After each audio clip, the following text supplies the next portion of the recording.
Dari tanggal 30 Mei sampai dengan hari ini, informasi yang kami dapatkan dari media juga, itu kurang lebih sudah 1.000 tersangka. Sudah 1.000 sindikat yang berhasil diamankan oleh aparat penegak hukum. Khusus dari BP2MI, kita juga menyiapkan saksi dan saksi ahli, sehingga proses penegakan hukum yang dilakukan, penyidikan yang dilakukan sampai dengan penuntutan, itu bisa mendapatkan hasil yang maksimal. Ada dua hal yang mungkin menjadi catatan kami di Densus 88 terhadap isu ini. Yang pertama adalah isu radikalisme juga mengintervensi pekerja migran ini. NTT ini sudah dari dulu, adik saya sudah lebih dari 15 tahun urus barang ini, dan memang ini otaknya ada di pusat. Jadi apapun juga tadi saya sedikit singgung, minta maaf saya dan kawan-kawan, bahwa mafia itu kerja butuh uang. Jadi saya bilang TKI, mafia TKI, TKW beda-beda tipis dengan narkoba. Di NTT itu ada pokja penindakan yang dibentuk oleh Kapolda, sehingga dalam pelaksanaannya di level pemerintah itu ada gugus tugas untuk pencegahan TPPO. Paling banyak ilegal itu NTT, kedua Indramayu, Jawa Tengah ya, yang gitu ya, yang di tengah. Jadi NTT ini sampai hari ini masih lah, masih.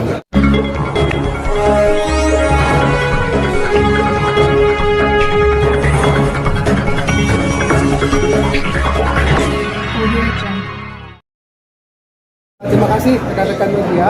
Jadi hari ini adalah diskusi publik jilid 2. Dari yang pertama kita sudah sama-sama lakukan di Batam, Kepulauan Riau, tanggal 13 April. Ya. Setelah 13 April itu, kemudian ada pertemuan para satgas, tim satgas di pusat yang dipimpin langsung oleh Presiden tanggal 30 Mei 2023 di Istana Negara. Disitulah kemudian Presiden mengganti posisi Menteri PPA yang tadinya sebagai Ketua Harian Satgas PPPO itu kemudian ditunjuk Pak Kapolri. Dari tanggal 30 Mei sampai dengan hari ini, informasi yang kami dapatkan dari media juga, itu kurang lebih sudah 1.000 tersangka. Sudah 1.000 sindikat yang berhasil diamankan oleh aparat penegak hukum, dan kurang lebih ada hampir 3.000 pekerja migran kita yang berhasil diselamatkan. Artinya apa? Kerja keras kita bersama, kolaboratif dengan seluruh stakeholder kita, baik kepolisian, TNI, dan seluruh kementerian lembaga termasuk pemerintah daerah, itu berjalan dengan baik. Nah, makanya kami menggunakan tagline-nya adalah perang semesta. Karena BP2MI atau polisian atau dinas tenaga kerja Pemda tidak mungkin bekerja hanya kami sendiri. Semua harus berkolaborasi. Dan hari ini kita buktikan, kita lakukan kembali diskusi publik dengan tema perang semesta. Perang semesta melawan sindikat penempatan pekerja migran Indonesia. Kita ingin melakukan pencegahan secara masif berkolaborasi dengan semua stakeholder, memberikan diseminasi informasi, ya, sehingga upaya-upaya awal itu bisa kita lakukan dengan pencegahan. Yang kedua, tentu kita mendukung penegakan hukum yang dilakukan oleh aparat penegak hukum. Khusus dari BP2MI, kita juga menyiapkan saksi dan saksi ahli, sehingga proses penegakan hukum yang dilakukan, penyidikan yang dilakukan sampai dengan penuntutan, itu bisa mendapatkan hasil yang maksimal. Kita bisa melawan, memberantas sindikat. Ada dua hal yang mungkin menjadi catatan kami di Densus 88 terhadap isu ini. Yang pertama adalah isu radikalisme juga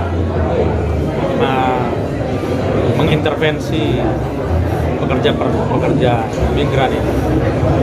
Banyak beberapa yang kami tangkap itu backgroundnya adalah pekerja migran, karena memang setelah mereka berangkat ke luar negeri, secara lingkungan sosial mereka tercerabut dari akar sosialnya, akhirnya mereka berselancar di dalam media sosial, dan pada saat mereka ada di dalam media sosial itulah mereka bertemu dengan kelompok-kelompok yang juga ada di dalam kelompok radikal yang ada di dalam media sosial tersebut, sehingga beberapa dari mereka terpapar, dan ini menjadi salah satu kekuatan finansialnya kelompok radikal dari pekerja-pekerja migran ini, sehingga concern kami juga kepada pekerja migran dari sisi pencegahan terorisme. Di sisi lain, yang kedua adalah bahwa kami melihat bahwa perdagangan manusia ini menjadi satu isu yang menurut kami menjadi satu bencana kemanusiaan kalau kita tidak mengurusnya dengan benar, karena mafia-mafia yang ada di dalam ini mereka bekerja secara struktural, terorganisir, maka kita harus hadapi juga dengan struktur. Kenapa ini harus kita lakukan? Karena kita lihat bahwa ada proses yang terjadi mulai dari rekrutmen sampai kepada eksploitasi ini, ada rentang operasi yang panjang. Maka struktur yang dibangun itu saya berharap ini harus bisa dilaksanakan seperti pendekatan-pendekatan anti teror dengan menggunakan struktur yang luas. Maka salah satu cara atau satu strategi yang dilakukan oleh BP2MI adalah menempatkan salah satu anggota saya di sana untuk memberikan kekuatan struktural kepada BP2MI melakukan pendekatan-pendekatan yang lebih bersifat komprehensif. Mungkin Pak Kepala BP2MI ini belajar dari bagaimana kita operasi tentang penanganan teror, maka beliau meminta kepada saya kalau bisa ada satu perwira terbaik ditaruh di sana, dan kami saat ini Pak Dayan ini adalah salah satu perwira terbaik di Densus 88, dan kami berharap pendekatan yang dilakukan oleh Densus 88 ini juga dilakukan di BP2MI, tidak hanya menangkap tapi merubah perspektif masyarakat bahwa ada ancaman, dan berikut adalah membangun kesadaran masyarakat supaya masyarakat melihat bersama-sama ada ancaman yang harus diselesaikan secara komprehensif. Seperti kita menangani teror, ada ideologinya, ada strukturalnya, ada rekrutmennya. Ini semua harus didekati atau diselesaikan satu persatu. Tidak hanya menyelesaikan hukumnya, tidak menyelesaikan pelanggarannya, tapi potensi dari awal itu sudah harus kita antisipasi. Itu kira-kira seperti itu pendekatan ini. Target jangka. Tadi ada permintaan untuk segera menangkap gembong TPPO. Gimana? Nah, nanti tugas Pak Dayan ini. Baik, terima kasih. Tentu tadi yang sudah saya sampaikan di awal bahwa kita pasti akan berkoordinasi ya, kolaborasi dan komunikasi dengan aparat penegak hukum untuk melakukan pendalaman terhadap informasi yang berhubungan dengan kalau sudah memulai itu tentu kita akan lakukan segera upaya penegakan hukum khusus untuk yang para sindikat. Warga Nusa Tenggara Timur, wakil dari daerah Nusa Tenggara Timur, saya berterima kasih pada BP2MI yang menggandeng Densus, polisi, dan seluruh kekuatan besar di tingkat pusat untuk melakukan perang semesta melawan sindikat pendapatan ilegal pekerja migran Indonesia. NTT ini sudah dari dulu, dengan saya sudah lebih dari 15 tahun urus barang ini, dan memang ini otaknya ada di pusat. Jadi apapun juga tadi saya sedikit singgung, minta maaf saya dan kawan-kawan, bahwa mafia itu kerja butuh uang. Jadi saya bilang TKI, mafia TKI, TKW beda-beda tipis dengan narkoba. Kalau narkoba bisa dihilangkan di muka bumi ini, maka mafia TKI pun juga demikian. Karena tadi itu, mungkin ada hal yang nanti saya dengan Pak Melki dan teman-teman itu akan ngurus di tingkat nasional, regulasinya. Kita mengeluarkan regulasi mewajibkan yang berangkat legal harus dilatih 600 jam. Negara tidak menyiapkan anggaran itu. Anggaran itu datang dari penerima penempatan TKI itu. Nah, disitulah saya lihat produknya. Jadi barangkali nanti yang harus diperbaiki di tingkat nasional, pertama regulasinya, kedua dananya untuk pelatihan supaya yang berangkat ke luar negeri itu butuh skill dan mengikuti aturan itu. Jadi saya kira itulah Bapak dan Ibu, saya dengan teman-teman di NTT ini sudah berjuang cukup lama, dan poinnya ada di situ. Soal kecil yang saya ceritakan tadi, kesehatan ya. Kalau kesehatan tes orang NTT itu 70% unfit. Nah, itu dia sudah berpotensi menjadi ilegal. Nah, kalau dia ilegal, si pelaku pendapatan dia nggak mau rugi. Di sinilah mereka jual anaknya, daripada rugi dia jual udah dapat uang berapa. Jadi hal kecil-kecil sudah dari situ. Yang kedua, keluguan orang-orang NTT ini polos, jujur, gampang ditipu. Karena apa? Pendidikan, tidak sekolah, kurang, dan itu direbut. Yang penting dia bisa bekerja. Jadi saya kira itu Pak Kepala Densus dan Pak Ketua itu apa nanti yang kita bahas, mudah-mudahan ini masuk di dalam aturan undang-undang supaya ke depan kita betul-betul menginginkan memberantas secara tuntas. Terima kasih. Di nasional, ketika struktur untuk pelaksana harian itu berpindah dari Kementerian P3A, Kementerian Pemberdayaan Perempuan dan Anak ke Kapolri, maka di daerah pun termasuk di NTT itu ada pokja penindakan yang dibentuk oleh Kapolda, sehingga dalam pelaksanaannya di level pemerintah itu ada gugus tugas untuk pencegahan TPPO, tetapi di level penegakan hukum itu ada pokja penindakan yang dibentuk oleh Kapolda dan jajaran turunannya ke Kapolsek.